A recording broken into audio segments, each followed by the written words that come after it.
Hello guys! Welcome back to my channel. This time po, ang gagawin natin ay oatmeal cookies. Hindi po tayo gagamit ng regular sugar sa recipe pong ito. Instead, ang gagamitin po natin ay natural sugar replacement. So, if you're interested, just keep on watching. Hello guys! This time po ay gagawa tayo ng oatmeal cookies. And dito po, ang gagamitin natin na sugar, imbis na yung regular sugar, gagamit tayo ng sugar replacement or rather natural sugar replacement. Ang pinili ko pong brand ay yung monk fruit. So, okay po. Ang first step natin ay i-brown muna natin yung butter. So, ito na po yon. So, ilalagay po natin dito yung butter.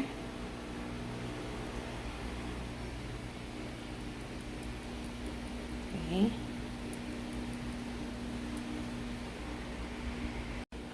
Then, ilagay po natin ang cinnamon. And then, yung oil.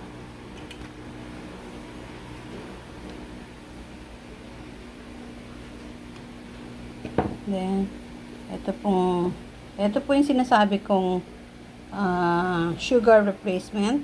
Monk fruit po ang ginamit ko.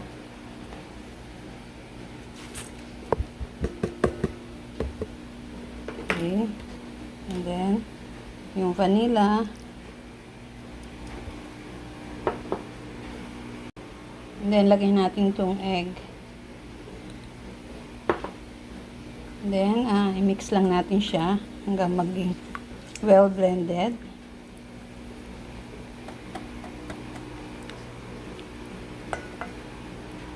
Ayan po, na-mix natin na siyang maigi.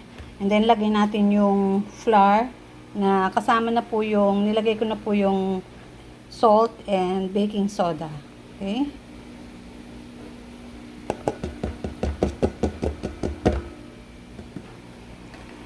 Then, haluin lang natin using a spatula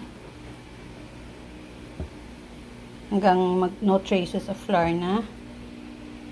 Yan po, na-mix na natin siya hanggang sa wala na siyang traces ng flour. And then lagay lang natin yung rolled oats. And then, halo lang maigi.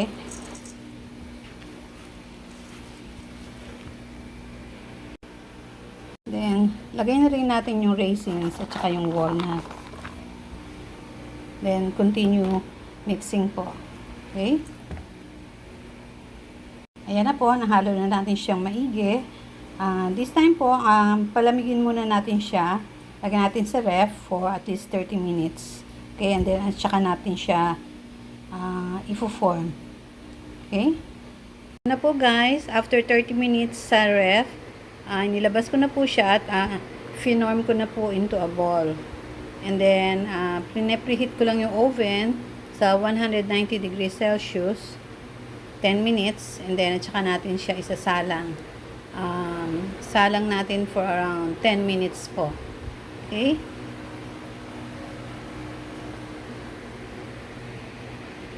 Ito na po guys, ang kinalabasan ng oatmeal cookies. Okay naman po siya. Since hindi natin siya ginamitan ng regular sugar at artificial sugar replacement lang ang ginamit natin, hindi siya gaano matamis. So, that's good po for our health. Okay? Okay guys, I'm back. So, sana po nagustuhan nyo ang video natin for today. So, thanks for watching and please like, share, and subscribe on my channel. Okay?